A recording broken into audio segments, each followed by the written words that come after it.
Good evening વિદ્યાર્થી મિત્રો. અત્યારે રાત્રિના 10 વાગી રહ્યા છે. આજના ધોરણ 12ના ઓનલાઈન વિડીયો લેક્ચરમાં આપ સૌ મિત્રોનું હાર્દિક સ્વાગત છે. આપણો આજનો જે ટોપિક છે વિદ્યાર્થી મિત્રો એ આ રીતનો છે: એમાઇન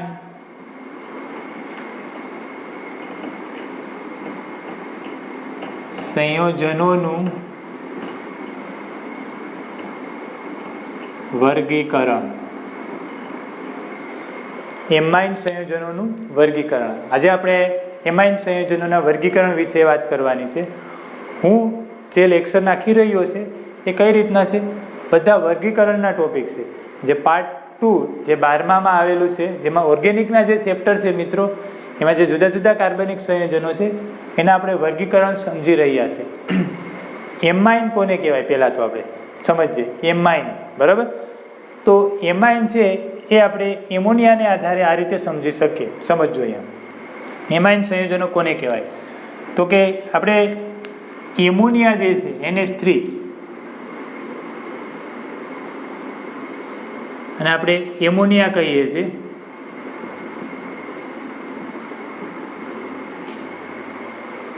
તો એમોનિયામાંના આમાં 3 હાઇડ્રોજન છે મિત્રો.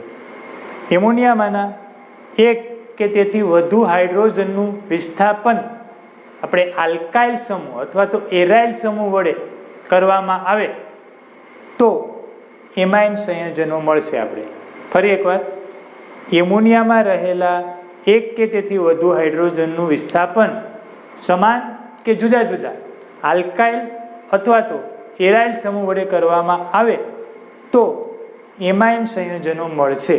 કઈ રીતે જોઈએ?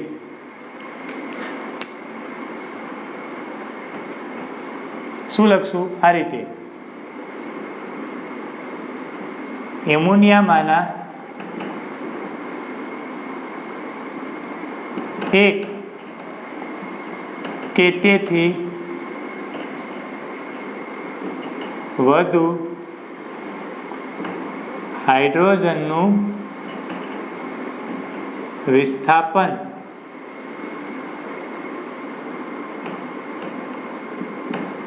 સમાન કે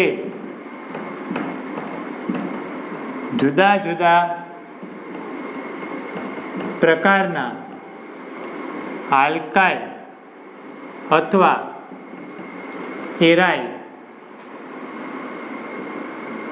સમૂહ વડે કરતા એમાઇન સંયોજનો મળે છે.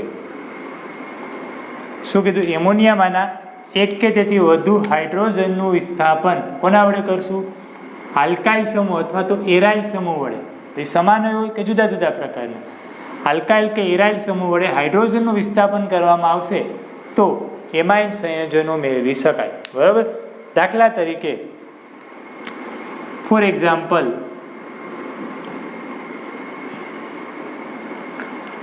આ જે એમોનિયા છે એના એક હાઇડ્રોજનનું વિસ્થાપન હું કરું છું.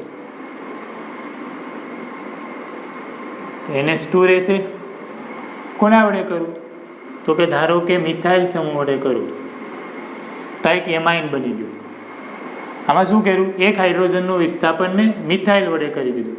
સપોઝ કે એમાં એમોનિયામાં રહેલા 2 હાઇડ્રોજનનું વિસ્થાપન કરું, એમાંથી એક હાઇડ્રોજનનું વિસ્થાપન મિથાઇલ વડે કરું એટલે એક આલ્કાઇલ શૃંખલા વડે કરું, અને બીજા હાઇડ્રોજનનું વિસ્થાપન હું એરાઇલ શૃંખલા ફિનાઇલ વડે કરું તો આવું બનશે. આમાંથી 2 હાઇડ્રોજન કાઢી નાખું એટલે NH વધશે. એમાંથી એક હાઇડ્રોજનનું વિસ્થાપન મેં મિથાઇલ વડે કર્યું અને બીજા હાઇડ્રોજનનું વિસ્થાપન હું ફિનાઇલ વડે કરું તો આને પણ શું કહેવાય? એમાઇન. એટલે એમોનિયામાં રહેલા જે હાઇડ્રોજન પરમાણુ છે એનું વિસ્થાપન આવા આલ્કાઇલ સમૂહ વડે અથવા તો આવા એરાઇલ સમૂહ વડે કરવામાં આવે. એક હાઇડ્રોજનનું વિસ્થાપન નહીં કરી શકાય, એક કરતાં વધુ હાઇડ્રોજન છે એનું વિસ્થાપન તમે આલ્કાઇલ કે એરાઇલ સમૂહ વડે કરી શકો. મેક્સિમમ 3 હાઇડ્રોજનનું વિસ્થાપન થશે આલ્કાઇલ અથવા તો એરાઇલ સમૂહ વડે. તો શું કહેવાય? એને એમાઇન સંયોજનો. એટલે સોપડીમાં જે આવા સંયોજનો તમને દર્શાવેલા છે એને આપણે શું કહીશું? એમાઇન સંયોજનો. બરાબર? એટલે હવે તમને સમજાઈ ગયું હશે કે એમાઇન કોને કહેવાય? એમોનિયામાંના હાઇડ્રોજનનું વિસ્થાપન થયેલું હોવું જોઈએ. બરાબર? કોના વડે? આલ્કાઇલ કે એરાઇલ વડે. હવે જોઈએ વર્ગીકરણ. આપણો મેઇન ટોપિક છે એમાઇન સંયોજનોનું વર્ગીકરણ.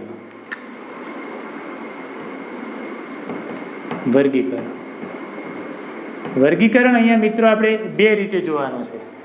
એમાઇન સંયોજનોને બે રીતે વર્ગીકૃત કરી શકાય. એમાંથી પહેલું જે છે એ પ્રાથમિક, દ્વિતીયક, તૃતીયક એમાઇન કોને કહેવાય એના વિશે.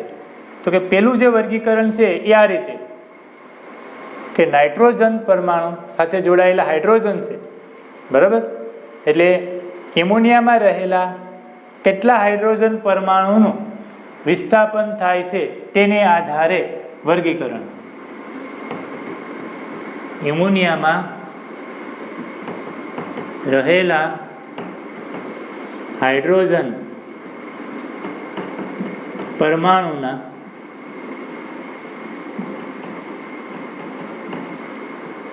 વિસ્થાપન આવી રીતે લખો.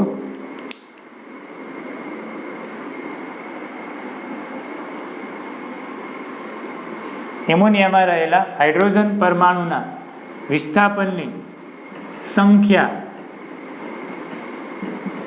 ને આધારે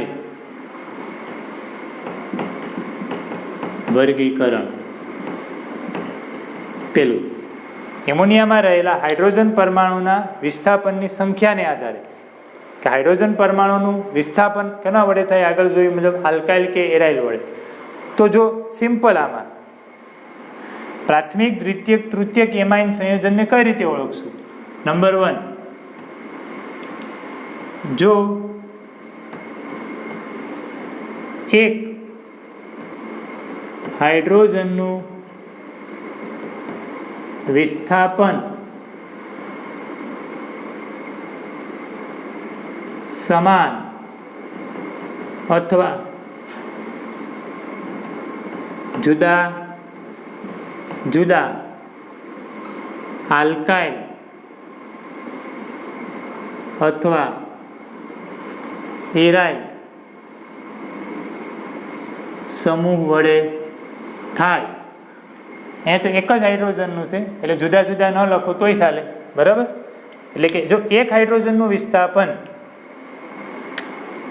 સમાન અથવા તો જુદા જુદા અહીંયા નહીં લાગે, એક હાઇડ્રોજનનું વિસ્થાપન તમારે આવું બોલવાનું, આલ્કાઇલ અથવા તો એરાઇલ સમૂહ વડે થાય તો જે એમાઇન મળે એને આપણે કહીશું 1 ડિગ્રી એમાઇન. સમજો, એકદમ સિમ્પલ છે. કોને આધારે વર્ગીકરણ? હાઇડ્રોજનનું વિસ્થાપન. જો એક હાઇડ્રોજનનું વિસ્થાપન થાય મિત્રો તો પ્રાથમિક એમાઇન. જો 2 હાઇડ્રોજનનું વિસ્થાપન થાય તો દ્વિતીયક એમાઇન. 3 હાઇડ્રોજનનું વિસ્થાપન થાય તો તૃતીયક એમાઇન. એટલે સેકન્ડ, જો 2 હાઇડ્રોજનનું વિસ્થાપન, પછી અહીંયા હવે આ બોલી શકાશે, સમાન અથવા જુદા જુદા આલ્કાઇલ અથવા એરાઇલ સમૂહ વડે થાય તો શું કહેશું એને મિત્રો? 2 ડિગ્રી એમાઇન. અને એવી જ રીતે છેલ્લે જો 3 હાઇડ્રોજનનું વિસ્થાપન સમાન અથવા જુદા જુદા આલ્કાઇલ અથવા એરાઇલ સમૂહ વડે થાય તો તેવા એમાઇનને 3 ડિગ્રી એમાઇન કહેવાય. તો મિત્રો, એમોનિયામાં રહેલા હાઇડ્રોજન પરમાણુના વિસ્થાપનને આધારે એમાઇન 3 પ્રકારના: પ્રાથમિક એમાઇન, દ્વિતીયક એમાઇન, તૃતીયક એમાઇન. પ્રાથમિક એમાઇનને આપણે આ રીતે ઓળખી શકીએ. સમજો, એક હાઇડ્રોજનનું વિસ્થાપન થઈ જાય એમોનિયામાંથી તો શું વધે? જો NH3 હતું, એક હાઇડ્રોજનનું વિસ્થાપન થઈ જાય તો NH2 વધે. જો NH2 સમૂહ હશે તો એ પ્રાથમિક એમાઇન હશે. હવે એમાંથી 2 હાઇડ્રોજન કાઢી નાખો, NH3 માંથી 2 હાઇડ્રોજનનું વિસ્થાપન થઈ જાય તો શું વધે? NH. જો આવો ક્રિયાશીલ સમૂહ બનતો હોય તો એ શું હશે? 2 ડિગ્રી એમાઇન. અને 3 ને 3 હાઇડ્રોજન કાઢી નાખો, આવો ક્રિયાશીલ હશે સમૂહ તો 3 ડિગ્રી એમાઇન. બરાબર? એટલે નાઇટ્રોજન સાથે 2 હાઇડ્રોજન હશે, એટલે એક હાઇડ્રોજન, ટોટલ 3 હતા, એક હાઇડ્રોજનનું વિસ્થાપન થયું એવું કહેવાશે. એક જ હાઇડ્રોજન રહ્યું તો 2 હાઇડ્રોજનનું વિસ્થાપન થયું એવું કહેવાય. એકલો નાઇટ્રોજન છે મતલબ 3 ને 3 હાઇડ્રોજનનું વિસ્થાપન થઈ ગયું. એટલે આ ક્રિયાશીલ સમૂહ યાદ રાખવા. 1 ડિગ્રી માટે આ, 2 ડિગ્રી માટે આ, 3 ડિગ્રી માટે આ. તો આ રીતે પ્રાથમિક, દ્વિતીયક, તૃતીયક એમાઇન છે એને સમજી શકીએ. જોઈએ આપણે ઉદાહરણથી સમજીએ. ફોર એક્ઝામ્પલ, ઉદાહરણ તરીકે આ આપણો નાઇટ્રોજન, એની સાથે આ 3 હાઇડ્રોજન. બરાબર? અહીંયા એક લોન પેર હશે, તમને ખબર પડે તો અબંધકારક ઇલેક્ટ્રોન યુગ્મ. નાઇટ્રોજન છે એની સંયોજકતા કક્ષકમાં 5 ઇલેક્ટ્રોન, 3 બંધમાં છે, બાકીના જે વધે એને લોન પેરમાં ગોઠવી દઈએ. આ આપણો એમોનિયા છે. હવે હું એક હાઇડ્રોજનનું વિસ્થાપન કરું, એક હાઇડ્રોજનનું વિસ્થાપન, તો આવું લખીશ.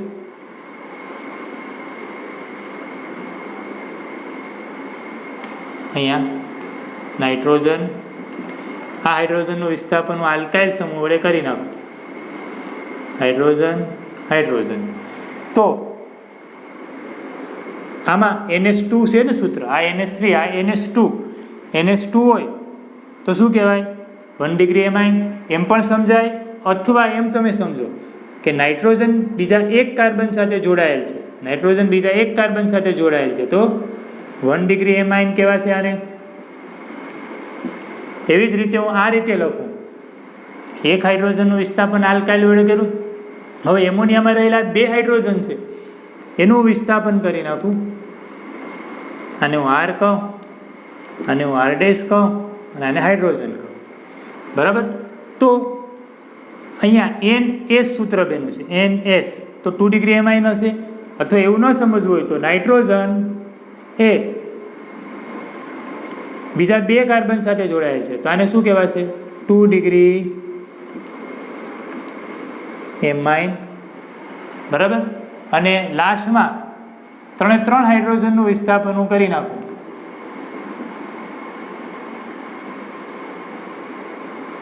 એકને R કહું, એકને R' કહું, એકને R" કહું. તો એકલો N વધ્યું તો 3 ડિગ્રી એમાઇન હશે. અથવા નાઇટ્રોજન બીજા 3 કાર્બન સાથે જોડાયેલ છે તો 3 ડિગ્રી એમાઇન હશે. પછી અહીંયા તમને એવી નોંધ લખવી હોય તો એ લખી શકો કે અહીંયા R' અને R" છે. R'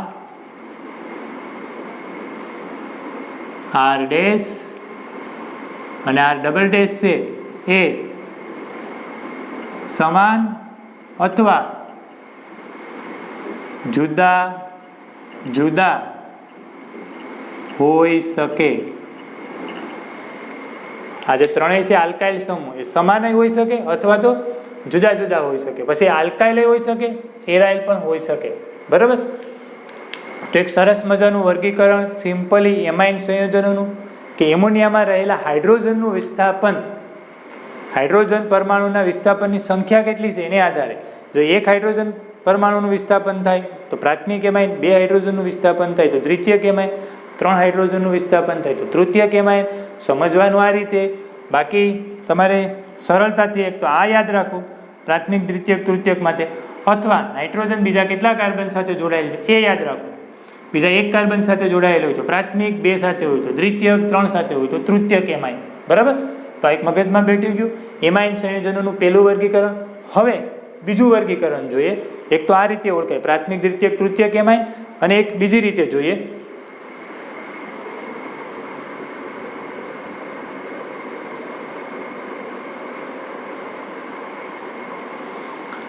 હવે આપણે બીજું જોઈએ બીજું જે છે મિત્રો આ રીતે અહીંયા ધ્યાન રાખજો બોર્ડમાં, નાઇટ્રોજન સાથે જોડાયેલા આલ્કાઇલ અથવા એરાઇલ સમૂહના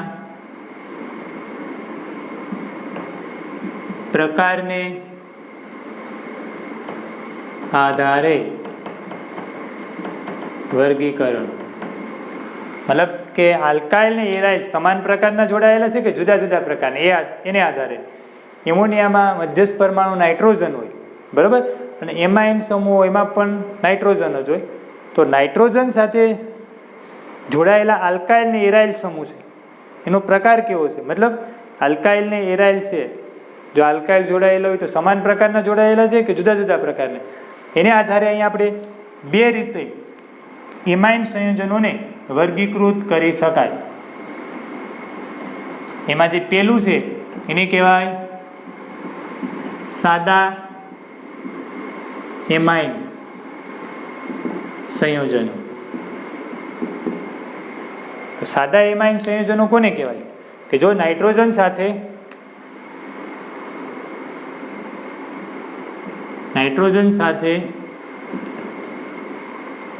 સમાન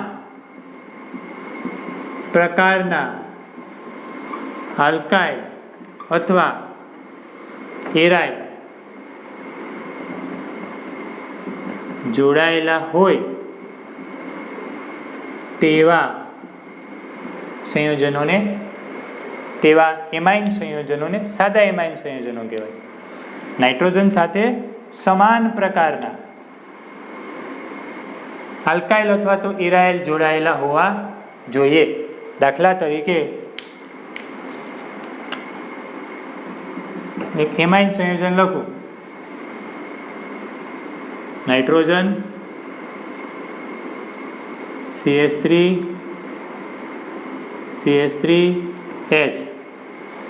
મિત્રો તમે આવું કહેશો કે આ નાઇટ્રોજન બીજા બે કાર્બન સાથે જોડાયેલું છે, 2 ડિગ્રી એમાઇન તો છે આગળના વર્ગીકરણ મુજબ, પણ આને હું સાદો એમાઇન કહીશ. શું કામ કે નાઇટ્રોજન સાથે સરખા આલ્કાઇલ શૃંખલા છે, બરાબર, સમાન સરખી આલ્કાઇલ શૃંખલા છે, સમાન પ્રકારના આલ્કાઇલ શૃંખલા જોડાયેલા છે, તો શું કહેવાય 2 ડિગ્રી સાદા એમાઇન સંયોજનો.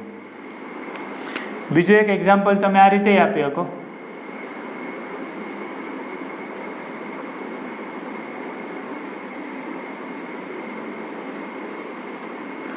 આ પણ 2 ડિગ્રી એમાઇન છે,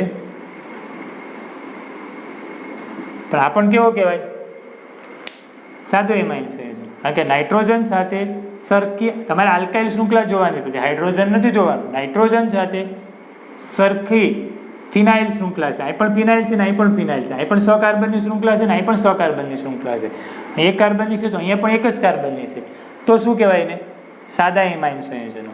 અને હવે તમને ખબર પડી ગઈ હશે, સેકન્ડ સાદાની જગ્યાએ મિશ્રિત એમાઇન સંયોજનો,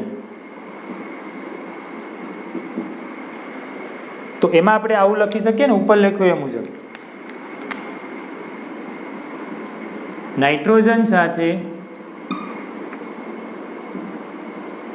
જુદા જુદા પ્રકારના આલ્કાઇલ અથવા એરાઇલ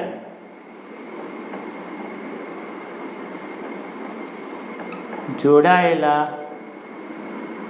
હોય તેવા એમાઇન સંયોજનોને મિશ્રિત એમાઇન સંયોજનો કહેવાય.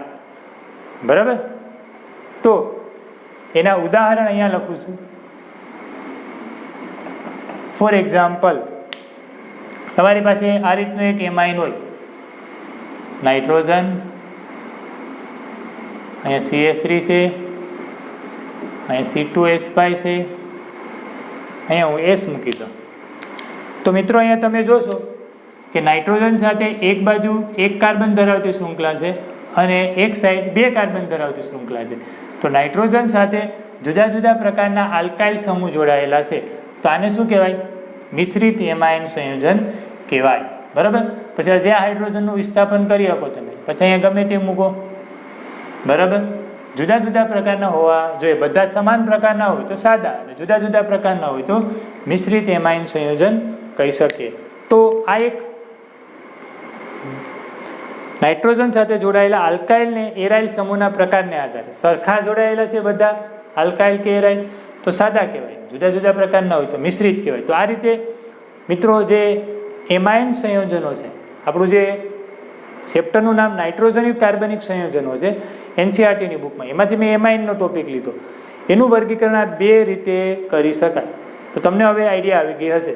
તમે જ્યારે એ જે ચેપ્ટર છે એને વાંચવા બેઠો અને જે વર્ગીકરણનો જે કોન્સેપ્ટ વાંચશો તો હવે તમને કોઈ મુશ્કેલી નહીં રહેશે. તમે આરામથી એમાઇન સંયોજનો જે છે એ પ્રાથમિક, દ્વિતીયક, તૃતીયક એમાઇન સંયોજનો કોને કહેવાય એ તમને ખબર પડી ગઈ હશે. સાદો એમાઇન સંયોજન ને મિશ્રિત એમાઇન સંયોજન કોને કહેવાય એ ખબર પડી ગઈ હશે. બરાબર. તો આપણે આજે 5 રીતે એમાઇન સંયોજનોનું વર્ગીકરણ કર્યું: પ્રાથમિક, દ્વિતીયક, તૃતીયક, અને સાદો એમાઇન અને મિશ્રિત એમાઇન સંયોજન.